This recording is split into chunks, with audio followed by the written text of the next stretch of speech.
Welcome back, guys, to the House of Lee. Thank you very much for tuning in to this special little series that we have got, that we're going to be taking you through a few little tricks and tips on how to improve your blaster experience, with trying to help educate you guys on how to modify your blasters in the easiest and simplest of ways without having any mishaps along the way. So follow along this little series and we'll keep checking back in with new updated content. And on today's episode, guys, I'm going to be taking you guys through a super simple barrel to T-piece, how we fix the two together. We get a lot of guys struggling with this one. It is very simple. It's pretty much, other than your spring and O-ring, this is almost the next step in the blaster modification process. I'm going to take you through, I'm going to be using an Osgel barrel, 330 mil, just a nice aluminium barrel there, very nice finish, very nice internal as well, nice and polished. Definitely get on into the stores and check one of these out, grab one for your blaster. They do come in a range of sizes, all the way up to 50 plus centimeters long, right down to around your 20 centimeters. So great bit of kit. And I've just got a Gen 8 T-piece here as well. So a lot of guys, what I see, one of the biggest no-nos I see is people will basically wrap thread tape around the end of their barrel. They'll try and push it into the T-piece. They are a snug fit. When you push them in with the thread tape, they do stick in there. But over time, guys, with your gels feeding from your mag, feeding up through here, being pushed out by the nozzle with the spring behind with the piston, a lot of vibrations going through that T-piece, so the barrel will slowly twist and eventually pop out. You'll be in the middle of a game, you'll lose compression. It's usually exactly what it is. Some people use super glue, not the best option. It will glue it in there if you have nothing else, so it can be done. But myself, guys, I like to use Araldite. Got the Tarzan's grip here, 2-part epoxy resin, so you can try something like this one.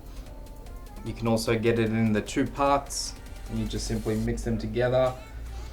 This one here is what they had at the time when I ran out last, so this one I'll be using.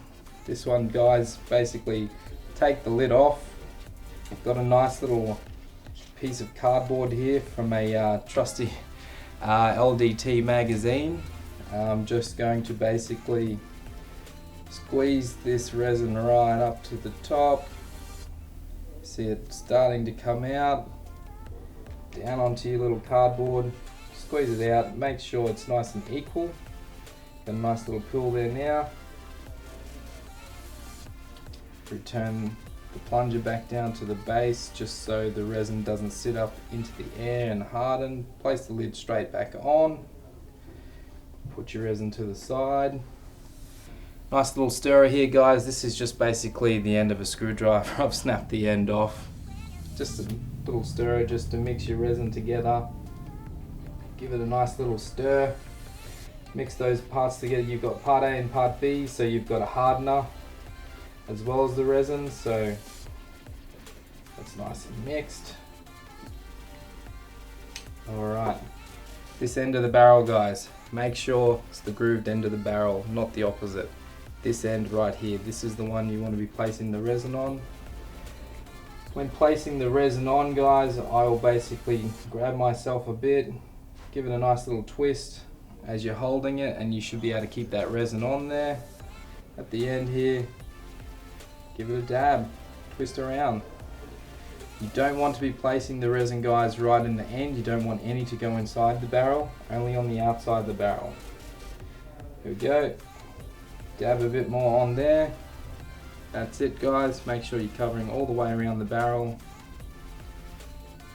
Nice and simple. Keep twisting that so it's not going to fall off. Just going to remove a little bit of plastic there. Alright. T-piece time, guys. Grabbing the T-piece, obviously making sure you're pushing the right hand onto the barrel, straight inside, push it down nice and firm, make sure she's seated, Give it a nice twist. That's gonna equal up the resin around the entrance there into your T-piece, and it is as simple as that, guys.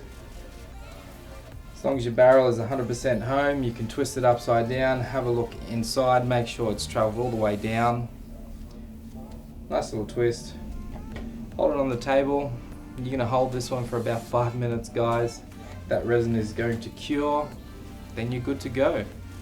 That's really it, guys. Very nice and simple little setup with how I glue my barrel into my T-piece. Ozgel barrel, Gen 8 T-piece, it's that simple.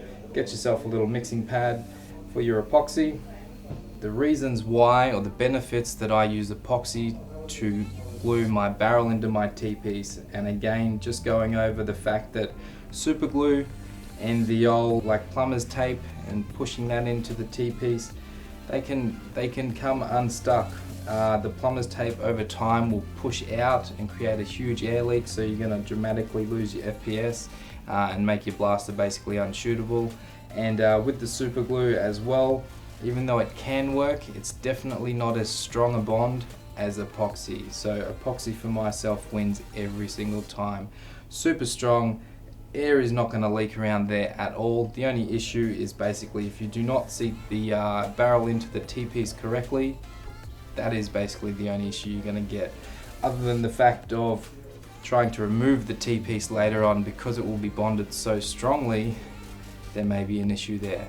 But otherwise, guys, that's exactly what I recommend on any T-piece to barrel setup. Use your epoxy, do it once, do it right, you won't have to do it again. We wish you all the best with your modification journey. I'll tune in next time, give you some more content, something different. Can't wait to see you guys. Like, subscribe, hit that bell. Yeah, leave your comments below. Thank you.